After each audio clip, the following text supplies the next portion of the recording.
저는 대선이 약간 변곡점이라고 생각은 하거든요. 그럼 네. 대선 지나고 상승세가 꺾였을 때 매수 대기세들이 있거든요. 또 뛰어든단 그렇죠. 말이에요.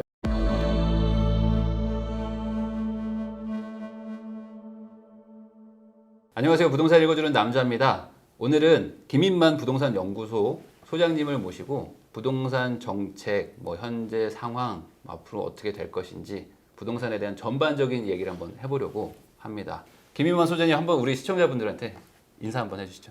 안녕하세요. 김인만 부동산 경제연구소 대표 김인만입니다. 이렇게 부일남에 초대해 주셔서 진심으로 감사드리고요. 네. 오늘 재밌게 촬영하도록 하겠습니다. 네, 그러면 제가 소장님 딱 모시면서 바로 여쭤보고 싶었던 게 네네. 이거였어요. 뭐냐면 2025년까지 집값 하락 절대 없다라고 어디 이제 유튜브에 이제 올라온 게 있더라고요. 네네네. 그래서 그게 어떤 의미로 하신 건지, 진짜 그렇게 말을 하신 건지도 궁금해서 요거부터 답변을. 이 질문을 제가 듣고요. 네. 굉장히 지금 당황스럽습니다. 실제 내가 이런 말을 했어? 네. 속으로 제가 네. 언제 이런 말을 했지? 막 당황하는 상황이에요. 네. 표정은 그렇지 않겠지만 굉장히 당황하는데 아마도 그런 맥락인 것 같습니다. 사실 절대란 건 없어요. 네. 우리가 분명히 알아야 될 거는 절대 네버란 거는 이 세상에 존재할 수가 없습니다. 그래서 네. 아마 뭔가를 강조하기 위해서 아마 이런 표현이 들어간 것 같고요. 2025년이라고 했던 이유는 우리 뒤에서도 이제 풀어내겠지만 여러 가지 변곡점이 2025년에 될 것 같습니다. 지금 문재인 정부에서 여러 가지 공급 계획들 당장은 안 나오지만 공급은 타선 기간이라는 게 있잖아요. 네. 5년에서 10년 정도 걸리는데 빨라야 한 2025년, 2026년 정도부터 이제 입주 물량이 나올 것 같고요. 네. 생각보다 상당히 많은 입주 물량이 나올 수는 있습니다. 네. 지금은 안 나와서 네. 상당히 고통스러운 비명을 정부가 지르고 있는데 그때 되면 오히려 반대되는 현상이 생길 수도 있고요. 네. 기준금리, 금리도 아마 지금보다 2배 정도 올라가 있을 수도 있고요. 집값이 우리가 2013년부터 올랐잖아요. 네. 2012년이 바닥이었고 2013년이면 2025년이면 12년? 만약에 상승하게 되면 12년 연속 상승인데 네. 대한민국 6.25 전쟁이 끝나고 70년 동안 12년 연속 상승한 적은 없었거든요. 그래서 아무리 길게 가도 2025년까지는 가지는 않을 것이다. 그때 되면 조정이 되는데 네. 연착륙이 될지 경착륙이 될지가 관건이지 지금과는 분명히 다른 상황이 될 것이기 때문에 그때까지 아마 그때 이후로는 상황이 바뀔 것 같고요. 그게 네. 그러면 2024년에는 어떻게 될 것인가? 2023년에는 어떻게 될 것인가? 네. 변수가 너무나 많아요. 맞아요. 그래서 이게 제가 언제 이제 이런 방송을 했는지는 모르겠지만 당장 이렇게 부동산 시장이란 게 만약에 내일부터 이제 시장이 상승세가 꺾였다고 합시다. 우리가 네. 더 이상 안 올라. 그러면 모든 사람들이 집을 다 팔까요? 네. 그것도 아니에요. 그건 네. 아니에요. 심리라는 게 이게 부동산은 아파트 시장은 특히 심리거든요. 그래서 항상 오를 때도 마찬가지고요. 우리가 2013년부터 올랐다라고 하잖아요. 네. 그럼 2013년부터 이렇게 올랐느냐? 그거 아니고요. 저는 아직도 생생하게 기억이 나는 게 우리 대장동 때문에 2015년도 부동산 시장 네. 분위기 어떠냐 요즘 이런 이슈들이 나오는데 2013년은 소폭 반등을 했어요. 그래서 네. 2013년은요. 아시잖아요. 2012년도 분위기 네. 바닥 뚫고 여기가 지하실인 줄 알았는데 네. 지하 2층, 지하 3층까지 내려가니까 멘붕이 와서 네. 막 집어 던졌잖아요. 네. 강남 아파트 집어 던져서 개포주공이 5억 하고 잠실주공 5단지가 8억에 집어 던지고 네. 막 그런 상황이었고 2013년도는 이제 좀 안정을 찾았죠. 야 이제 지하실을 확인했다. 네. 지하 3층에서 지하 2층 올라가고 지하 1층 올라가려는 네. 상황 그런 분위기가 2013년이었고요. 2014년 조금 더 올랐고요. 2015년 조금 자신감을 회복하던 시기 2016년부터 본격적으로 상승을 했는데 상승하는데도 3년 4년 네. 상승 시동을 거는데 저는 아마 기억하실려나 옛날에 그런 영화가 있었어요. 한 30년 전인가? 네. 폭주기관차라는 영화가 있었는데 좀 모르겠어요.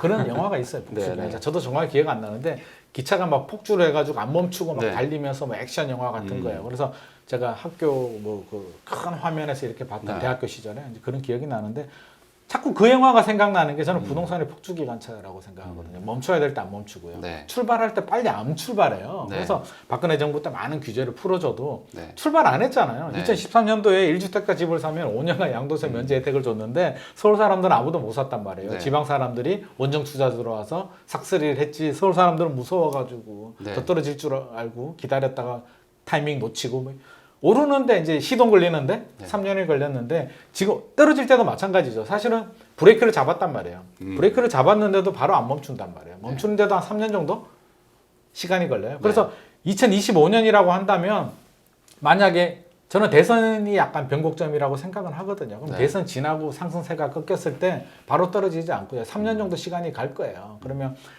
브레이크 잡고 가는 시간이 3년이란 말이에요. 3년 네. 동안 좀 떨어지면 항상 매수 대기세들이 있거든요. 또 뛰어든단 그렇죠. 말이에요. 이 정도면 바닥이지 않을까? 네. 들어갔다가 조금 반등하다가 또 떨어지고 그러면 또 다음 2차 매물이 나오고 또 네. 받아주고 3차 매물이 나오고 받아주고 하다가 마지막 3년 차 접어들면 안 되겠다 하고 매물이 한꺼번에 쏟아지거든요. 네. 그래서 2025년 정도 나온 것 같고 2025년 전에 절대 하락이라는 얘기는 폭락이 없다는 네. 표현이라고 좀 이해를 해주셔야 될 것 같고요. 그럼 2024년에 폭락하느냐? 그거는 여러 가지 변수를 좀 지켜봐야 되겠지만 적어도 대선 지나고 상승세가 둔화되더라도 바로 떨어지지는 않는데 한 3년 정도 좀 이렇게 이런 완충작용 정도를 할 거기 때문에 저는 2025년 6년 정도는 좀 봐야 될 것 같고요. 그 사이는 우리 아직 시간이 남아 있잖아요. 그래서 충분히 대응할 수 있는 시간이 있기 때문에 좀 겁먹지 말라는 입장에서 제가 이런 말을 한 것 같습니다. 그러니까 이게 그 지금 소장님이 얘기해 주셨지만 실제로 요즘에 막 뭐 몇 년 전에 한 4, 5년 전만 해도 뭐 서울에 뭐 미분양 있었다. 그러면은 믿지를 못하시고 아니 그렇죠. 야, 미분양 있었으면 너무 좋았겠어요. 너무 호호 시절이군요. 막 이렇게 댓글을 다시는데 그건 아니잖아요. 괜히 미분양이 나왔겠냐고요. 그때 완전 시장 막 박살 나고 맞습니다. 2012년 13년도에 정말 바닥 찍었다고 하셨는데 그때 샀는 사람은 딱 두 부류였습니다. 네. 2012년도 이야기를 네. 조금 더 하면 이미 이야기가 나왔으니까 2012년도에 돌아가면은 난 집 살 거야 라고 말씀하시는 분들이 네. 많이 계시는데요. 네. 한번 해보세요. 안 되잖아요. 네. 2012년도에 집 사신 분들은 우리 애청자분들 중에도 있었을 거예요. 네. 제가 볼 때는 딱 두 부류입니다. 하나는 간땡이가 부었거나 두 번째는 아무것도 모르거나 네. 둘 중에 하나거든요. 네. 왜냐하면 떨어지는 칼날은 잡는 게 아니에요. 네. 원칙이에요. 왜? 네. 떨어지는 칼날 잡으면 어떻게 돼요? 뭐 피나잖아. 아 피나니까. 그렇죠. 떨어지는 칼을 잡으면 피가 네. 나기 때문에 원래 피하다가 칼이 땅에 떨어진 거 보고 칼을 주워야 되잖아요. 네, 네. 아니 요리하다가 칼 떨어뜨리는데 손으로 잡는 사람이 있나요? 그렇죠. 얼른 피하고 바닥에 떨어진 거 확인하고 주워야 돼요. 네, 네. 원칙이 똑같거든요. 네. 2012년도는 칼이 떨어지는 시국인데 그때 들어갔다는 얘기는 굉장히 위험을 무릅쓴 위험 추구형 네. 성향의 사람이거나 아무것도 몰라가지고 그냥 누가 바닥 가까이 왔다라고 하니까 그냥 들어간 사람일 거라고 저는 생각을 해요. 실제로 있어요. 네. 그래서 왜 어떻게 샀냐라고 하면 그냥 샀대. 네, 필요하니까. 네. 몰라. 부동산 시장 흐름도 몰라. 집값이 떨어진 줄도 잘 모르고 그냥 그 가격인지 알고 산 거야. 네. 실제로 그런 분들이 굉장히 많고요. 네. 좀 아시는 분들은 저 아직도 기억이 나는 게 제 아시는 분들 중에도 제 고객님들 중에도 좀 샀어요. 저한테 막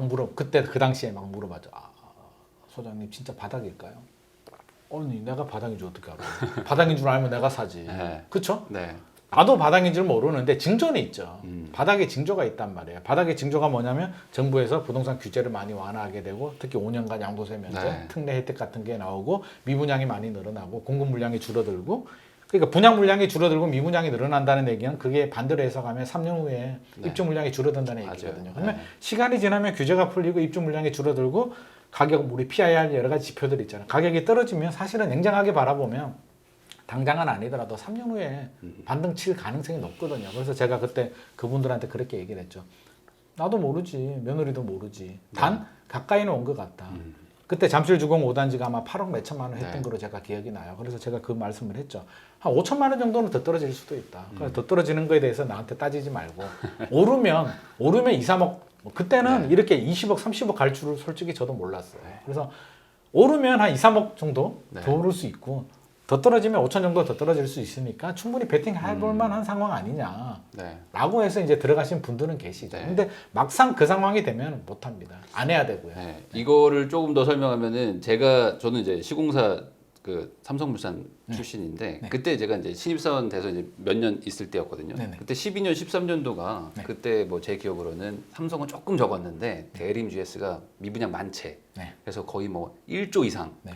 죽을 뭐 뻔했죠. 쌓여 있어가지고 네. 부도난다. 네. 그래서 실제로 그 맞아요. 같이 들어갔던 동기들이 뭐 어떻게 삼성은 좀 어떻게 좀 신입사원 어떻게 지금이라도 좀 뽑냐고 막 그랬었어요. 맞아요. 너무 걱정하니까 막 사람들 막 자르려고 하니까. 그때 그런 상황이에서 우리나라 망하는 상황이었는데. 네, 정말 그 건설사들 5대 건설사들이 막 무너지려고 하고. 맞습니다. 네, 진짜 강남에서는 패닉세 집어 던지고. 집어 던지고. 저도 사실 집어 던지려고 했죠.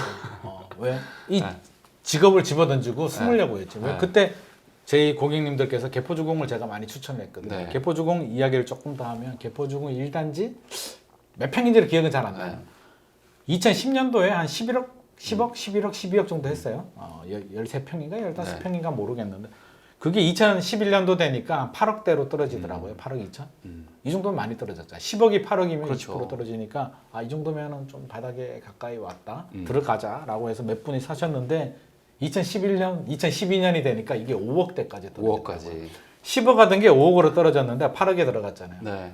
퍼센트로 따지면 몇 프로 떨어졌나요? 한 30%, 40%? 그러니까 지금 느낌으로는 한 거의 20억짜리가 한 20억짜리가 네. 2년 만에 네. 10억이 된 거예요. 지금 그러니까 물가랑 다르니까. 새파랗게 질리는 거죠. 네. 그러면서 큰일 났다. 네. 이 손님들이 칼을 두고 나를 찾아오게 되면 나 이거 어떡하냐. 네. 그래서 실제로 그때 뉴스 헤드라인을 보면 아파트 시장은 끝났다. IMF 그럼요. 때처럼 그런 뉴스들이 네. 나왔어요. 그래서 실제로 기억이 나요. 저희 본부장하고 야 진짜 큰일 났다. 네. 아파트 시장 끝나면 우리 뭐 먹고 사냐? 네. 손님 찾아오면 어떡하지? 전화번호 네. 바꿔야 되나? 네. 막 이런 걱정을 하던 시절이에요. 다행히 맞아요. 그분들이 해외로 갔어 사고 해외로 가서 한국 사정을 몰라가지고 연락이 안 왔는데 그렇게 두려운 시절이었어요. 네. 네. 그러니까 아까도 얘기하셨지만 정부에서 양도세를 5년간 100% 면제를 해줬다는 거는 그렇게 해도 안 팔리니까 그렇죠. 네. 살 사람이 없는 거야. 분양을 안 받아요 사람들이. 분양도 안 받고 1주택자 집도 안 사고 네. 뭐 그런 상황이죠. 그래서 아크로 리버파크도 5년 양도세 아마 그거 100% 면제 대상이었을 거예요. 네. 지금 분들은 아마 상상도 못 하겠죠. 아니 그 30 몇 억짜리 40억짜리 양도세 그게 말이 돼? 100% 깎아주는 게 말이 되냐고. 네. 나 안 사요. 그때 10억 이하 아파트들이 수두룩 있었는데 네. 반포에도 네. 아파트들이 그때 왜 안 샀냐라고 하면 돌아가 보세요. 또 못 삽니다. 네. 맞아요. 그러니까 이게 하락 정말 말 그대로 떨어지는 칼날이 너무 크니까 이건 무슨 뭐 진짜 막 청룡 오늘도 같은 게 떨어지고 있으니까. 그렇죠. 맞아 죽을 것 같으니까. 이건 잡을 수도 없을 것 같아요. 실제로 그런 케이스도 있었어요. 가락시형 헬리오시티 네. 아파트도 네. 제가 이제 좀 많이 추천을 했던 상황이었는데 좀 지났어. 이제 칼날은 떨어졌어요. 네. 2012년도 떨어지고 13년, 14년 좀 반등을 칠 때야. 네, 좀 네, 상황은 네. 좋아졌잖아요. 네, 네. 그래도 상당히 공포에 질려 있어서 이제 여러분이 계약을 하셨는데 6억 정도에 34평 배정받는 네. 물건을 6억이면 요즘 생각하면 어때요? 강원도 원주도 이제 네. 6억 하더라고요. 새 맞아요. 아파트가 네. 6억 정도 하는데 헬리오시티가 네. 가락시형 아파트가 34평 배정받는 게 6억이야. 네. 지금 생각해 보면 타임머신 타고 네. 그때로 가고 싶다 이렇게 말씀하시는 분들이 계시는데 한 두 분이에요 실제로. 음. 여러분 중에 두 분은요 계약을 했는데 불안해서 네. 잠이 안 온다는 거예요. 네. 네. 집값 떨어질 것 같은 두려움에 잠이 안 와서 두 분은 계약을 했다가 자기가 샀는 그대로 가격에 되파신 분이 두 분이나 계세요. 근데 능력이 없느냐? 능력이 계시는 분이야. 한 분은 대기업 다니셨고요. 한 분은 변호사야. 능력이 있는 분들도 두려워가지고 네. 계약을 했다가 깨버리던 시절이 2013년, 13년이에요. 네. 그래서 상당히 어렵다. 음. 그래서 떨어질 때까지 기다리는 건 저는 무모하다는 생각이에요. 네. 그러면 근데 그걸 또 반대로 역으로 얘기하면 네. 이렇게 오르는 시장에서는 무조건 사려고 한다라는 또 반대 논리가 그건 생길 수도 심리죠. 있잖아요. 네. 네. 그러니까 결국에 이 정책 이런 것들도 있지만 중요한 거는 사람들이 사려는 심리, 심리예요. 이 네. 대출 그리고 내 능력을 사실 아득히 넘어가는 레버리지를 쓸 수밖에 없는 이 부동산 판에서 네. 이 결단을 내리는 그 심리를 만드는 게 사실 어찌 보면 이 가격을 그러니까 가격을 결정하기도 하잖아요. 네. 그러면 지금 어쨌든 24년, 25년에 뭐 부동산 시장의 어떤 하락을 점칠 수 있는 그런 요소들이 모여 있기는 한데 네. 그러면 지금 21년 하반기 그리고 22년 상반기만 봤을 때는 아직 한 4, 5년 뒤는 좀 너무 먼 것 같고 네네. 이 심리가 꺾일 것 같은 생각이 드세요? 아니면 이건 좀 더 간다고 보세요? 이게 이제 아파트 시장은 심리잖아요. 우리가 네. 수요와 공급 측면에서 바라볼 때 공급은 좀 이제 따로 좀 분리를 네. 하고요. 수요 측면에서 보면 구매 욕구와 구매 능력이 있어요. 네. 구매 능력은 뭐냐면 내가 살 수 있는 능력. 그래서 정부가 최근에 대출 규제도 하고 여러 가지 뭐 자금 출처 조사도 네. 하고 구매 능력 못 사게 하는 거지. 너 능력 없잖아. 하지 네. 마라고 하는데 신기하게 아파트 시장은 구매 욕구가 있어요. 네. 상가, 토지, 뭐 이런 거는 사실 땅 사고 싶어서 막 네. 미치는 사람 보셨나요? 뭐 거의 없죠. 네. 필요하고 네. 돈이 되면은 네. 사는 거잖아요. 상가도 마찬가지잖아요. 네, 네. 막 와이프가 상가 사고 싶어서 막 우는 분 봤나요? 근데 아파트는 울어요. 실제로 맞아요. 제가 네, 몇 네. 분을 봤거든요. 네. 구매 욕구가 굉장히 강한데 구매 욕구가 결국엔 심리거든요. 네. 근데 구매 욕구가 왜 생겼냐라고 하면 이제 굉장히 복잡한 음. 정부가 왜 정책으로 아파트 시장, 부동산 시장 집값을 못 잡느냐라고 하면 이게 눈에 보이는 표면적인 집값의 그 부동산, 경제, 부동산만의 문제만 바라보면 사실 이해가 안 되는 부분이 너무나 많아요. 왜? 자, 부동산은 저는 삶이라고 생각하거든요. 대한민국 국민의 삶, 네. 우리 삶이잖아요. 네. 아파트 하나, 집 하나, 삶. 이 삶의 문제가 걸려들게 되면 내 노후 문제도 걸리죠. 네. 우리 애 교육 문제도 걸리죠. 우리 가족의 안정적인 주거 문제도 걸리죠. 또 우리가 사회적 동물이잖아요. 네. 나 혼자만 무인도에서 살면 우리가 부동산 투자를 할 필요가 있을까? 네. 무인도 땅이 내 땅인데. 그렇죠. 근데 두 명, 세 명이 살면 이제 문제가 달라지거든요. 네. 내가 쟤보다는 더 가져야 되는데 상대적인 비교, 상대적인 박탈감. 그래서 최근에 불안감을 호소하시는 분들 중에 그런 말씀을 많이 하세요. 열심히 살았어. 열심히 공부해가지고 좋은 직장을 구해서 내가 열심히 살았는데 어느 날 동창회에 갔는데 학교 다닐 때 네. 나보다 공부도 못하고 네. 직장도 안 좋았고 네. 여러모로 친구긴 하지만 나보다 좀 못했어. 내가 상대적 우월감이 느껴졌던 그냥 친구일 내가 수도 좀 있다. 나았지. 네. 공부도 잘하고 얼굴도 내가 좀 낫고 네네. 결혼도 잘했고 네네. 얘기를 하는데 애가 아파트를 하나 샀는데 5년 전에 네. 뭐 10억을 벌었다는 거야. 나는 이제 따라갈 수 없는 수준이 돼버렸네. 네. 굉장히 이게 벼락거지가 된 거죠. 그러면서 욕구? 나 뭐하고 살았지? 나 지금이라도 네. 내가 이렇게 일할 때가 아니야 라고 네. 하면서 최근에 이제 여러 가지 사회 문제들이 생기고 있고 또 구조적인 문제도 있죠. 우리 전세 문제. 네. 최근에 전세 자금 대출도 규제하고 있지만 전세가 무이자 레버리지잖아요. 무이자 대출이잖아요. 우리 네. 금융학적으로. 네. 전세가 참 재밌는 게 우리나라에만 있어요. 네. 이렇게 얘기하니까 어떤 분이 볼리비아에도 있다라고 하는데 볼리비아에도 있어요? 실제로 있대요. 아, 그래요? 제가 가보지는 않았는데 네네. 있는데 뭐 좀 다르겠지. 다른데 네. 아무튼 있대. 네네. 볼리비아도 있는데 솔직히 볼리비아 어디 있는지는 잘 모르겠고요. 우리나라에만 있는 제도인데 좀 독특해요. 전세가. 이게 외국인들은 이해를 못하죠. 네. 왜 이해를 못하냐면 두 번 놀란다고 해요. 전세로 보면. 왜 첫 번째는 왜 놀라냐면 굉장히 위험하거든요. 네.